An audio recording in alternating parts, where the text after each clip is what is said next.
In the US, there are schools they like to term 90-90-90 schools. Why are these schools called 90-90-90? First, more than 90% of their students are eligible for free lunch. This is actually a surrogate term for low-income families. More than 90% of their students are coming from ethnic minorities. So, low-income families coming from ethnic minorities. But 90% of their students also have high academic achievement. In short, 90-90-90 schools are high poverty schools but with high academic achievement. These types of schools have a laser-like focus on student achievement. And you want to know what their secret is? The secret is on effective assessment. Lots and lots of assessment. To quote Mr. Douglas Reeves, the one who did a research on high performance in high poverty schools, 90-90-90 and beyond. In a classroom assessment scenario in which there are multiple opportunities to improve, the consequence for poor performance is not a bad grade and discouragement, but more work, improved performance, and respect for teacher feedback. I'd like to highlight on multiple opportunities to improve. It seems that is their secret, that they give lots and lots of assessment, multiple opportunities for students to attain mastery of the lesson. Because it is continuously proven that success in the standard is dependent on lots of formative assessment and lots of formative feedback. A lot of studies point to the fact that the more formative assessment is done, the greater is the level of student achievement and success. But of course, the idea of giving more assessment, more tests, translates to the mind of the teacher as more items to check and more papers to grade.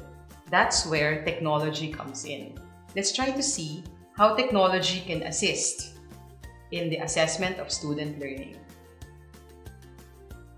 There are many possibilities as far as the use of technology in assessment is concerned, but the most common are electronic generation of tests, electronic delivery of tests, and electronic management of the results of these tests. Let's start with electronic generation of tests. These are the possibilities and these are the advantages if you're electronically doing your test or electronically generating your test. First of all, technology can incorporate a wide range of question styles. These are some of the question styles to choose from: multiple choice, true and false, multiple response, essay, fill in the blanks or close passage, numeric, matching test, or you can also choose from a question bank, which leads me to the next advantage. There is also an electronic selection of questions from a bank. So this can possibly generate different tests automatically. That means if you run out of questions to ask, you can always depend on the question bank. And the third advantage of electronically generating your test is randomization, which means items can be randomized. What are the different options for randomization? You may have an option for the quiz mode, like you can display all sections, all questions on a single page. You can display section by section. You can display question by question, or you could have drill and practice. You could also randomize the arrangement of the items. You could jumble up the arrangement format by section or by questions.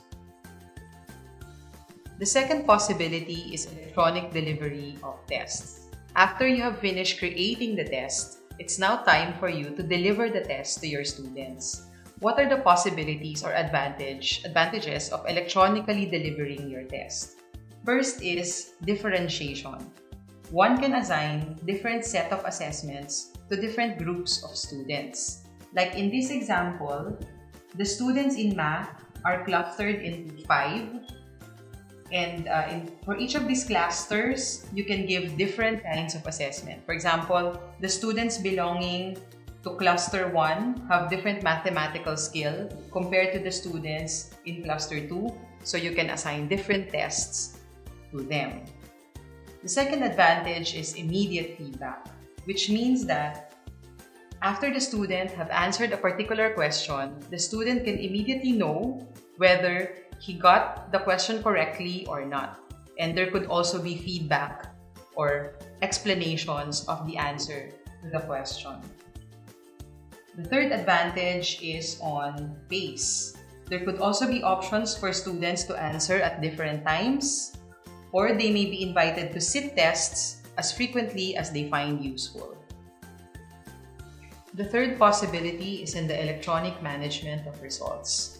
Perhaps the most immediately obvious and most easily accessible use of technology to assist in the assessment process is in the recording, analysis, and general storage of the results. After having automatically generated the results of the test, imagine being able to electronically record them as well. So all the results are automatically recorded for future interpretation and use. So that's the first advantage in recording. And since all of these data are already recorded, you could also immediately do an analysis of it. In educational term, we call it item analysis. So for every item, you can see how many students got it correctly and how many students got it incorrectly. In general, you could also see in which items most students did well and in which items very few students got correctly, or that means very few students did well on that particular item. And so you can decide on the next course of action based on this analysis. And then also, all this data are stored for future use. To review, here are the different possibilities as to the use of technology in the assessment of student learning. First, electronic generation of tests. What are the advantages? Wide range of question styles, the availability of question banks, and the possibility of randomization. Second, electronic delivery of tests. The advantages are we can do differentiation, there is immediate feedback, and we can also control the pace.